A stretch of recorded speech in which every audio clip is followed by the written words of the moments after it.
Humans aren't born out of laying around on their asses. We're the dominant species. We built all this. We're powerful and we're beautiful and we're ready to build the next level of civilization in God's plan. If you love God and you want to build a pro-human future, you must become the victor.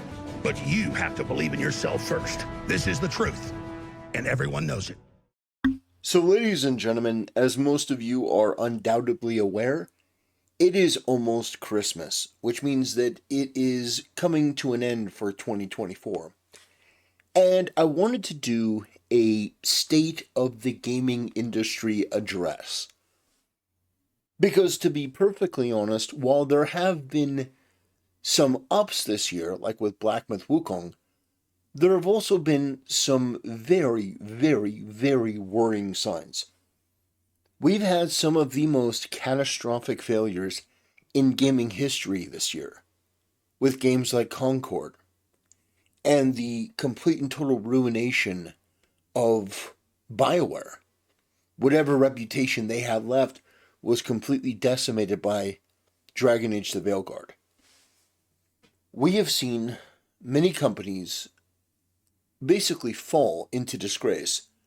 Ubisoft is one of them. In fact, Ubisoft would probably be the primary one, because there are reports and people are talking about Ubisoft potentially not even being around to see 2026. That they may go bankrupt, they may be carved like a Thanksgiving turkey. And so, to talk about this issue, I think that there are many different levels, many different layers. And I saw a video from Asmongold, of all people, that I think does a very good job of talking about the paradigm shift in gaming. And there is a paradigm shift. Now, Asmongold and I don't agree on everything by any means, but I do think that he has a lot of interesting insights as he lays this out. What I will say before we start watching this video is that I think that the problem is this. Games are too expensive and they take too long to make. And a lot of these companies are so bloated and so unwieldy that they don't have the maneuverability. They don't have the ease of, being able to change something at a moment's notice that you would want in something like this. Like, for example,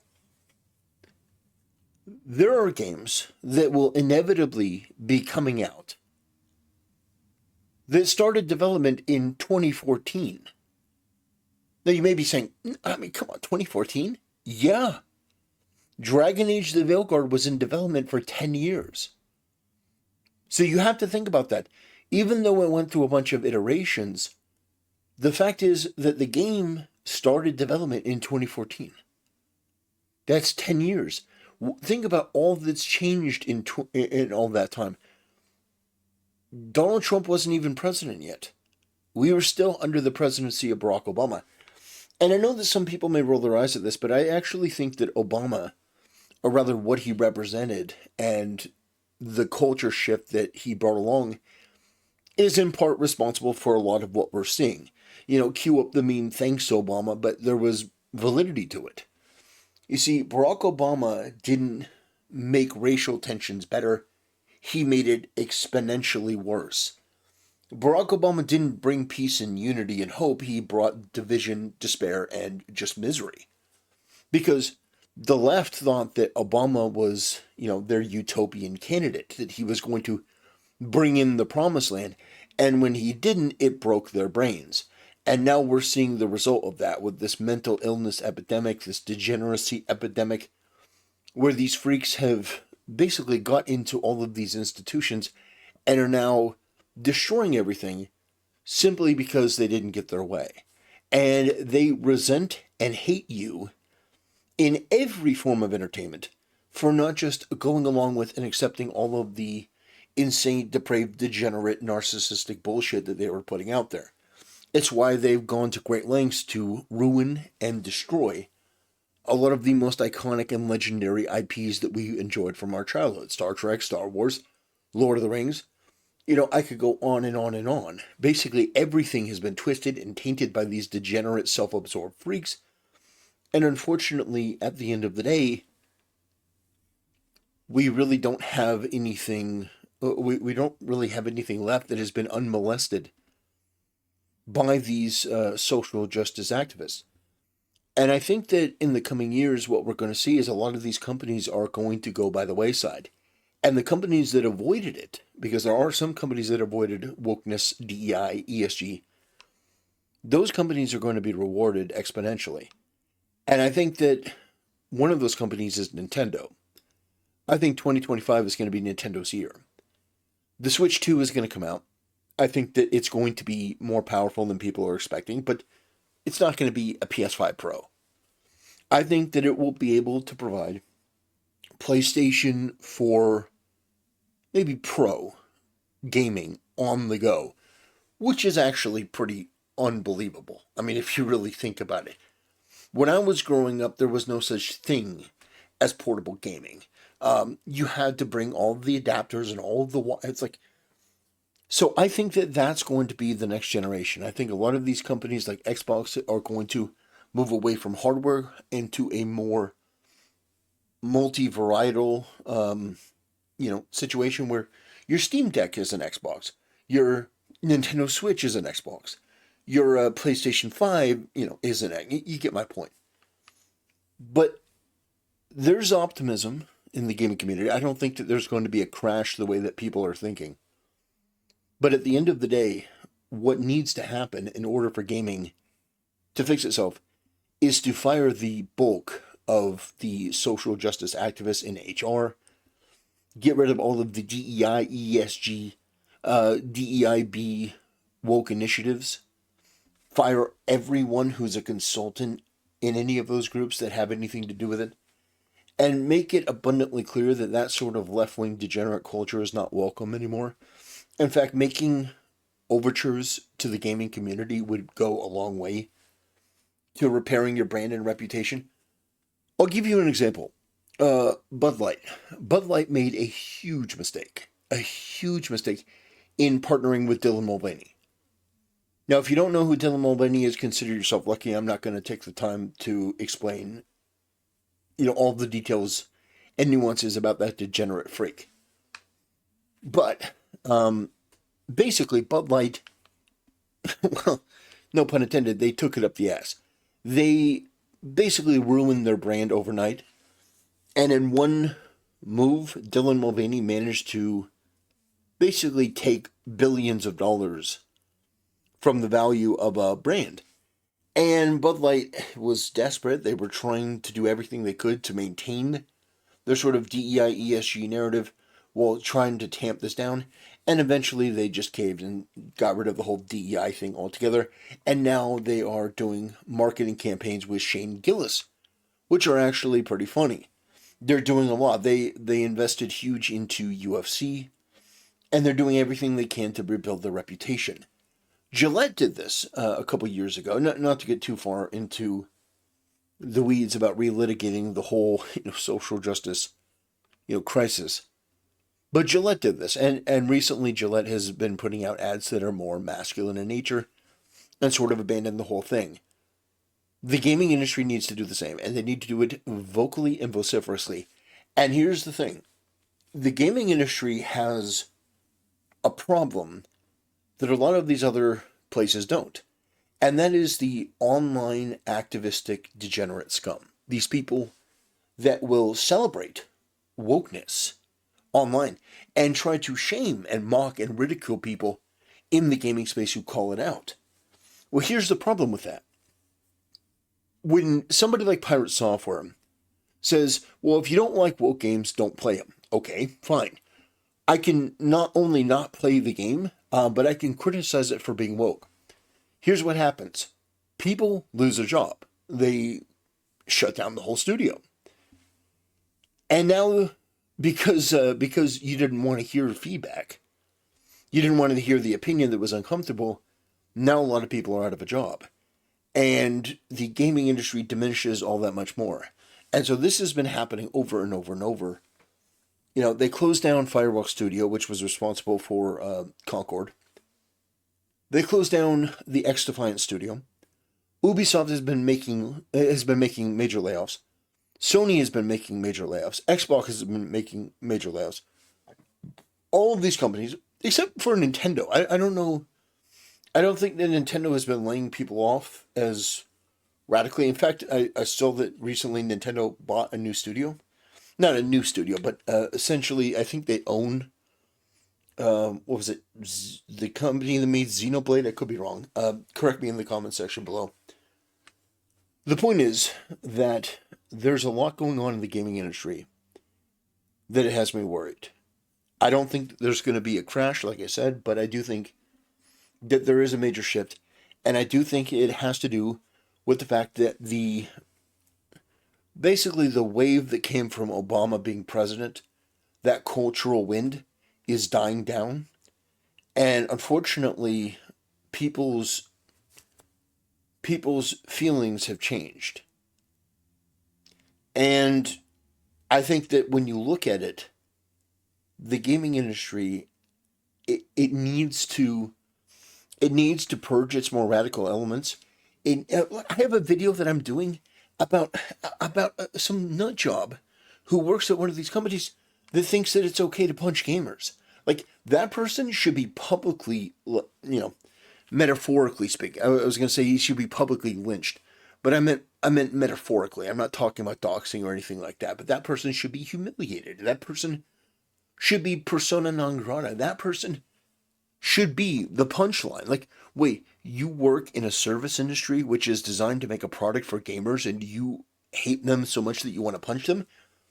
You clearly are mentally ill. You clearly should not be in that job, and you should, for the sake of your own mental health, resign.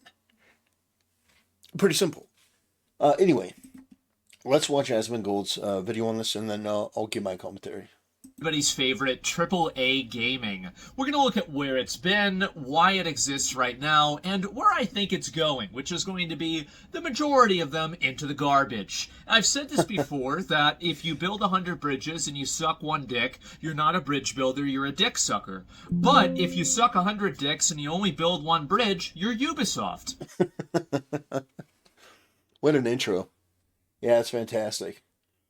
Yeah, I agree. You can build 100 bridges, but if you suck one dick, you're a dick sucker. That's pretty damn accurate. And the problem now is that we've got a lot of companies like that because they focus so much on trying to make these games and focusing on making them the most broad audience possible, making them have everything for everyone, that we get to a situation where one size fits none. And I think this has been an ongoing issue. It's been going on, I think, especially in the last 10 years. I think COVID accelerated the goal with this because of how much more money gaming is making now. COVID was kind of like a multiplier effect on that, but it's been going on for a while, and I want to explain kind of where AAA gaming came from, because back in the day, we're talking about the 90s, even the 80s, right, with arcades and the original consoles, but the 90s and the 2000s and a little bit into the 2010s, right, and not all the way, as we all know, is that AAA gaming was a stamp of approval, a seal of quality, and it's funny now because it's almost the opposite. It's like, well, this is a AAA game. It pretty much is the opposite. A company like Blackmouth Wukong, a studio that is in its infancy, like it was just put together, puts out a game like Blackmouth Wukong, and it's unbelievable. Now, of course, there will always be companies like Nintendo, which, have the pedigree, have the legacy, and usually, for the most part, knock it out of the park. But for every Nintendo, there's an Ubisoft, there's an EA, there's a BioWare, there's a Bethesda, there's a Blizzard.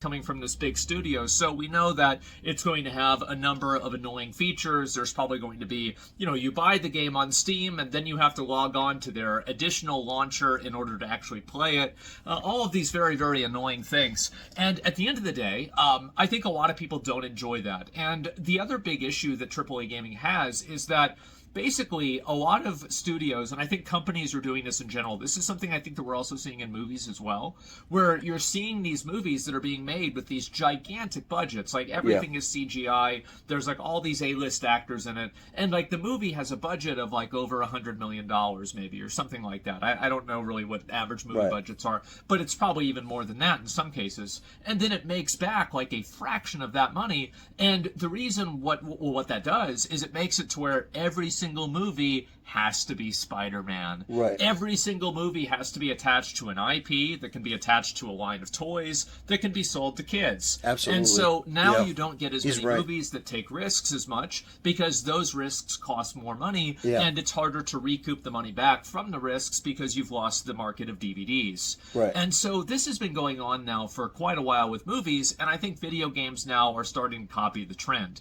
And what you're seeing now is that everything is two. Everything is the next one of something that already previously existed. True. And of course, I mean, I say this so that you guys can see what I'm playing. I'm playing Path of Exile 2. Okay. Great game. So I'm not going to talk too much about that, but that is kind of what my point is that I think that studios like Grinding Gear Games, studios like Warhorse that are making Kingdom Come Deliverance, and other studios that are the more AA like quality studios, I think that the real future is going to be those studios making the AAA games. It's like instead of a AAA publisher or a AAA developer making multiple AAA games, it's going to be one AA publisher, one AA studio making one AAA game. Yeah. And I think that's what we're seeing a lot more. And I think that whenever you really look at, because like especially live service games, you have to have such a finger on the pulse of the actual community of the game. Right. You have to have everybody that's working there really understand it. I think that's what Blizzard had back in the 2000s with Warcraft.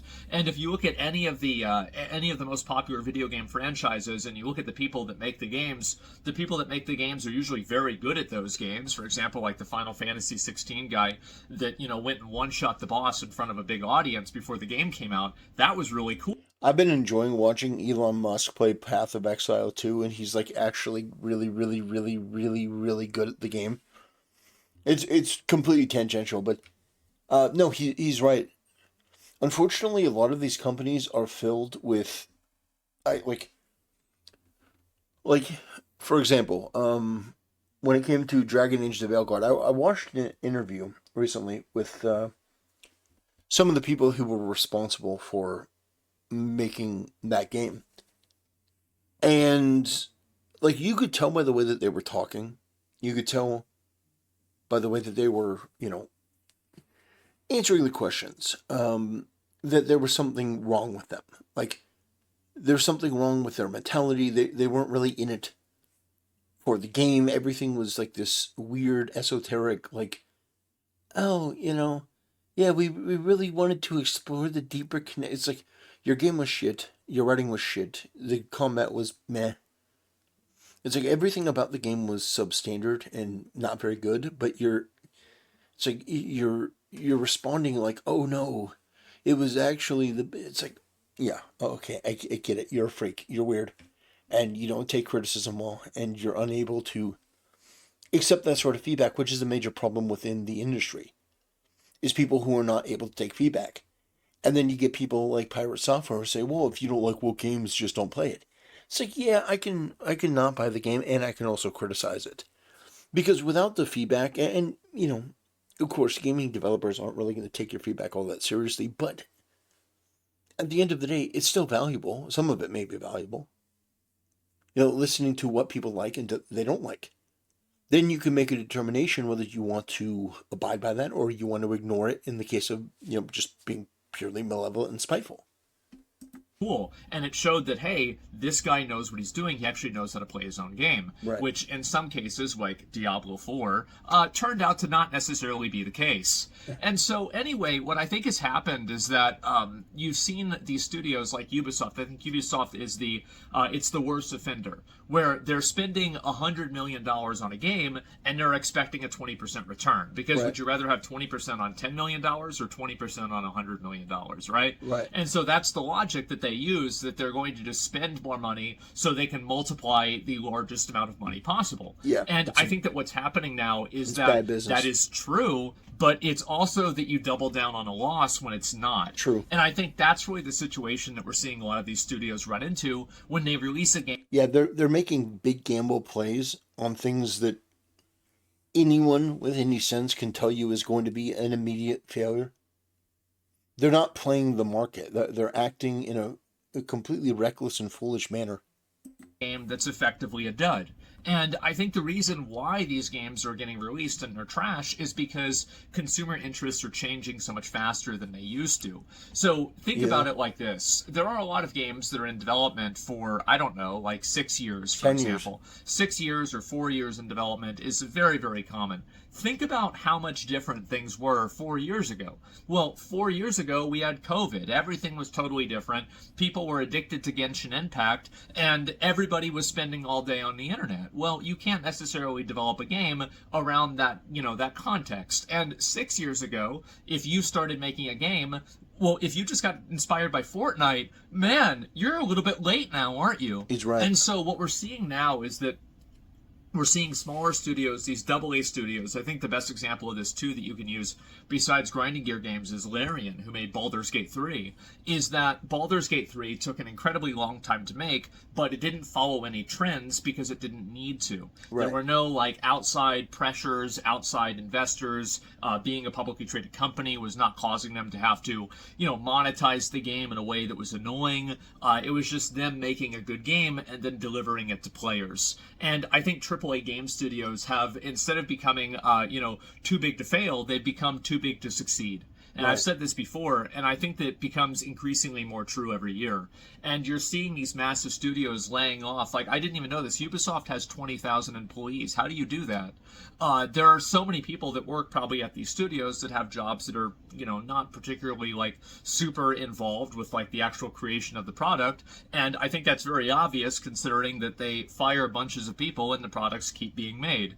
So the issue is that you have a massive overstaffing, and then you have massive budgets, and then you have massive expectations and a priority system that's created by people who don't actually have the player's interests in mind. And what I'm saying by that is, I think a good example of this is if you look at a lot of the, video games that have, actors in them. I think Senua Saga 2 is a real... Yeah, that's a completely boneheaded move. Of course, if you're playing a WWE game, you want to see your wrestler, and of course that takes mocap, and that takes voice acting and stuff like that. Totally get that. But if you're playing a game, you don't have to motion capture The Rock, okay? It's I completely agree with what he's saying. It's expensive, it's unnecessary, and it doesn't really do much for players all that much unless there's a reason for it. I can appreciate that Commander Shepard was voiced by a guy who didn't look anything like him. I'm just saying, you don't need that. Really great example of a game that is made for an audience of gamers that doesn't really exist. So obviously the game was popular for some people, and there were a good number of people that bought and played the game. Right. But the reality is that it really wasn't that big, and they probably didn't recoup their costs. True. And what happens is that games journalists and games media, and I think just the games industry itself, likes to gas itself up about these types of games. But I don't actually think that these are the types of things that players are actually looking for. No, they're not. And see, here's the thing. Games journalists, they're embarrassed by the gaming community and gamers in general. They want to be part of the Oscar scene so badly they can taste it. They want to be part of the massive celeb culture. They want to be the insiders. These game journalists, they want to be on CNN as a reoccurring anchor. They want to be an expert, a guest that they bring on. They want to be part of the establishment so bad it's palpable. And the thing is, most gamers don't want any of that. They don't want mainstream appeal, because then you're going to change for a bunch of people that don't understand the material and don't understand the product, and the changes are completely arbitrary and they don't make sense. It's like Netflix taking characters and turning them black and ugly for no reason. I was watching the Witcher series, and to be honest, the moment that I stopped watching the Witcher series on Netflix was the moment that I saw Triss. Triss in the Netflix series. In fact, we're going to take a detour because I was so completely shocked by this character that I think that it deserves you to take a look.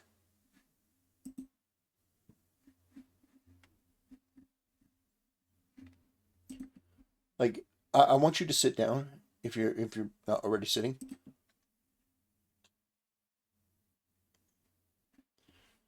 So I don't want to hear a word ever about no, they're not intentionally making characters more ugly. No, they're not. Like, no, no. We're perfectly aware of the grift. We're perfectly aware of the scheme. We know it's happening. We know it's real. We know it's gross. We don't want it. Nobody wants it. It's absolutely horrible. And oh my God, just looking at it is going to send me into a Winter Soldier moment.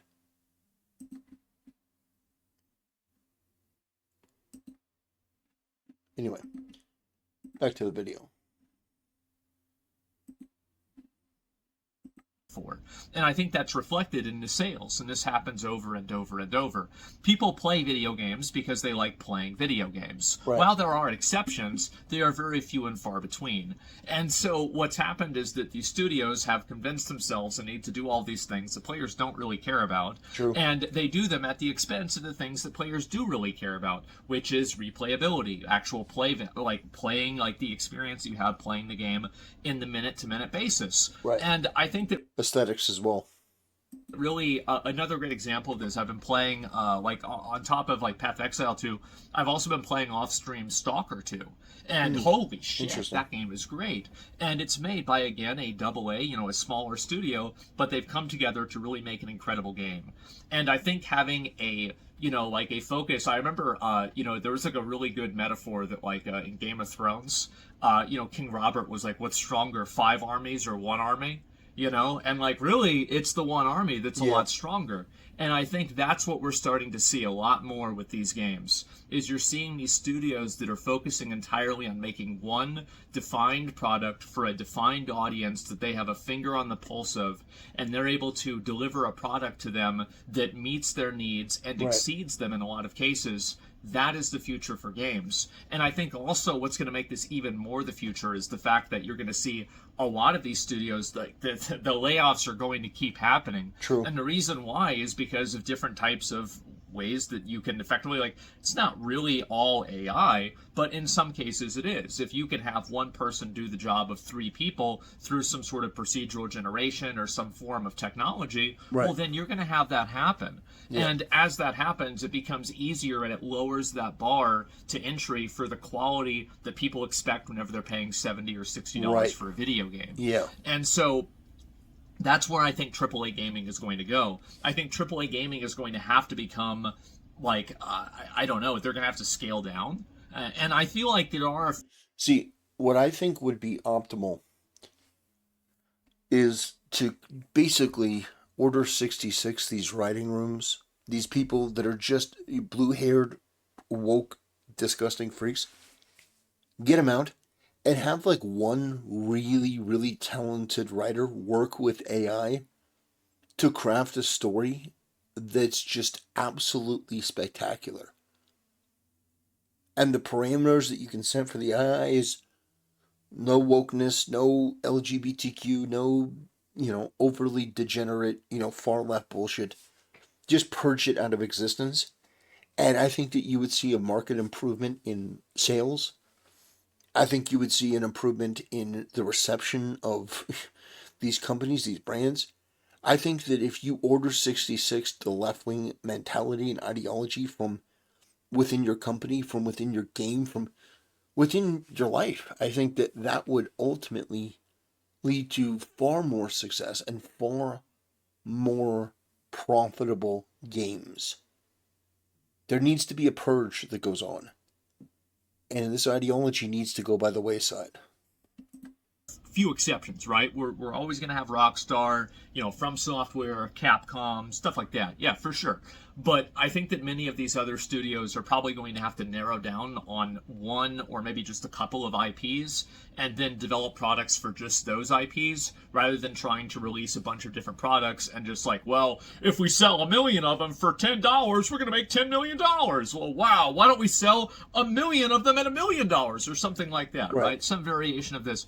And it's just like the idea that, well, we can just keep making more money because there's no sense of market saturation. Well, I think that there's very clearly been a market saturation, hasn't there? True. And we're seeing that, express itself right now as, you see a lot of games that just don't have the marketing. There's just so much of an economy of attention. There's only so many people that can pay attention to so many games. And I think, again, when you have like your story game or whatever that is focused on, motion capturing facial movements, that just doesn't fucking matter to a lot of people. Like, I don't give a shit about that. I don't think a lot of people do. It's nice when the games have it, but I'm certainly not going to play a game because of it. But if the game has good gameplay, I will play a game because of it, even if the face models go like this. Yeah. I don't give a shit. Yeah. And I don't think most other people do either, True. Except for other journalists and people in the industry. So what we're going to see more of is we're going to see these AA studios that, and I think that another reason why this is happening too is like distribution and publishing. Being able to publish a game. I've noticed he hasn't really talked about wokeness, identity politics, and the what I consider to be the most pervasive issue. It is interesting that he sort of avoided that, but I think maybe he wants this video to be viewed by a more generalized audience that may not be as receptive to that information. Because there are a lot of people within the gaming industry that immediately tune out. When you mention wokeness and identity politics, they just shut down.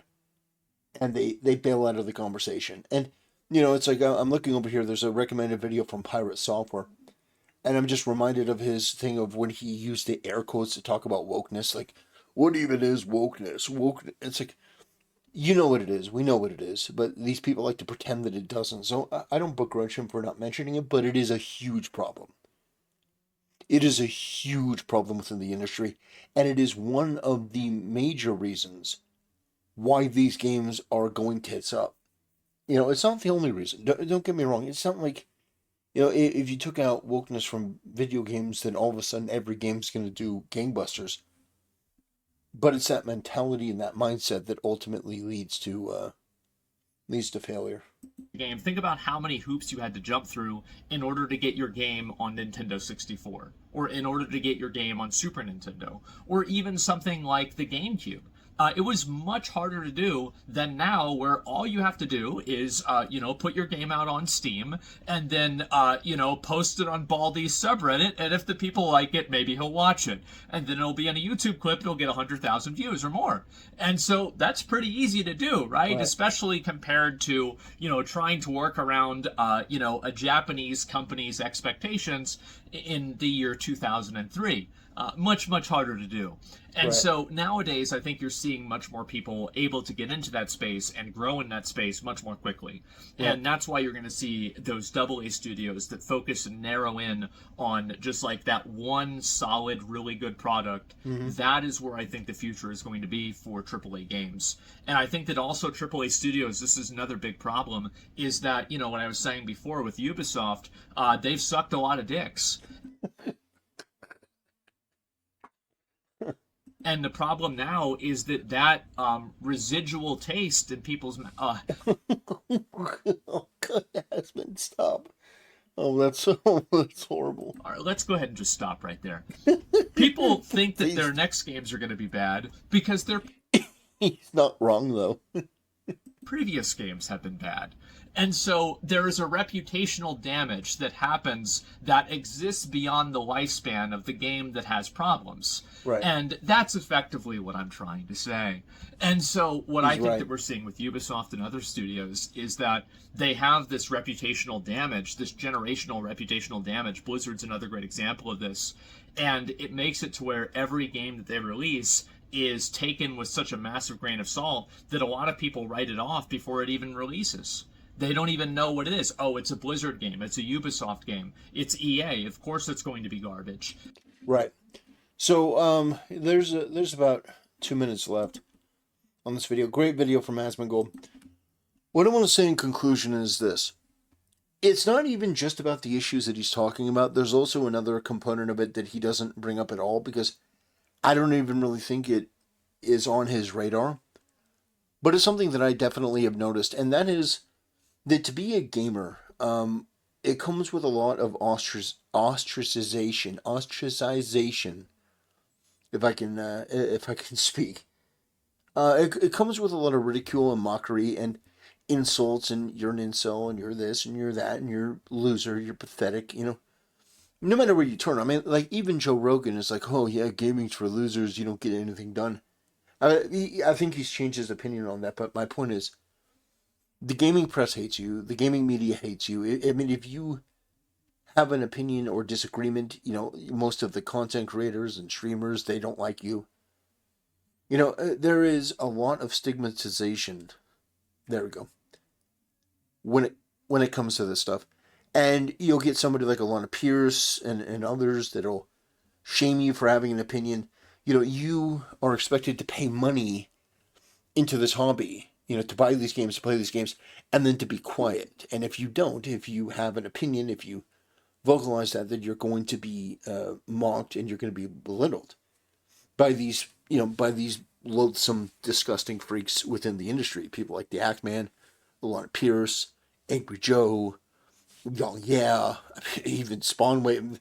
Like, they're going to look at you like you're weird if you're objecting to certain things that you just don't like. If you don't like censorship and something gets censored, and they can, you know, call it objectionable, like the thing with Zenless Zone Zero, where, you know, they had a thing where if you zoomed in too close, all of a sudden your character just vanished and disappeared. Some people are like, I don't like that. And of course, you know, the media is like, oh, well, this is the 9/11 for gooners.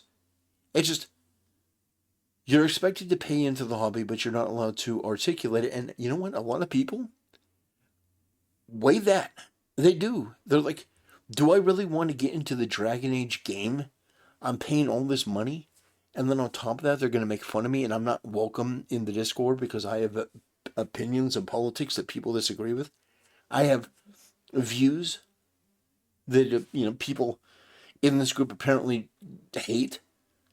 And if I voice my opinion, I'm going to get banned. I'm going to get ostracized, and, you know, people may make a video on me about what a incel loser I am. It's like, you're being expected to pay money into a hobby where the likelihood is that you're going to be insulted for doing nothing more than just voicing your opinion.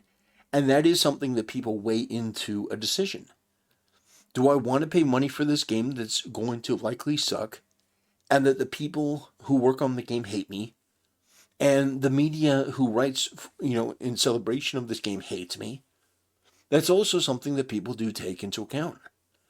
And I think that the gaming industry needs to do away with these people. They need to just Order 66 them out of existence of the gaming landscape. I'm not, you know, unlike them, I'm not actually advocating for anything more than that. I'm just saying that their ideas, their ideology, their bad attitude, their obnoxious, narcissistic nature needs to be completely eradicated from this space.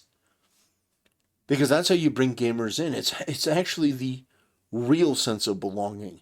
Not this artificial label that people put on it for the sake of feeling better. But if you actually want to bring people in, you have to make them feel welcome in the hobby. And that doesn't mean that you just allow anything into the hobby. Like for Warhammer, there are certain things with the lore, there's certain things with the narrative that just shouldn't change, because it would be something that is offensive, in quotations, to the people that have cherished the lore for years. It doesn't mean that you can't innovate. It doesn't mean that you can't make changes. It's just, you shouldn't make changes to appeal to people that hate the hobby, hate the people that love the hobby, hate the people that have been collectors for years. This is what happens with the Star Wars sequels and stuff. So anyway, ladies and gentlemen, we've gone long with this video, but I really wanted to articulate this. The state of the gaming industry And 2024 is it's bleak with a spot of optimism. There's a hope on the horizon that things can get better, but as it is, it's not great. And no matter where you look, there are problems to talk about, problems to elucidate, and I will be here to communicate all of that as long as you guys are here for the ride. So anyway, thank you for watching. Thank you for supporting the channel. I mean it genuinely. Have a very, very, very Merry Christmas. You know, I'll do videos between now and Christmas, but I just wanted to take this opportunity for those who may not watch the other videos to wish you a Merry Christmas. And to once again, and you know, I know some people have said, you know, maybe you're doing this a little too much. On some of my videos, I am putting up a goal, like a super chat goal.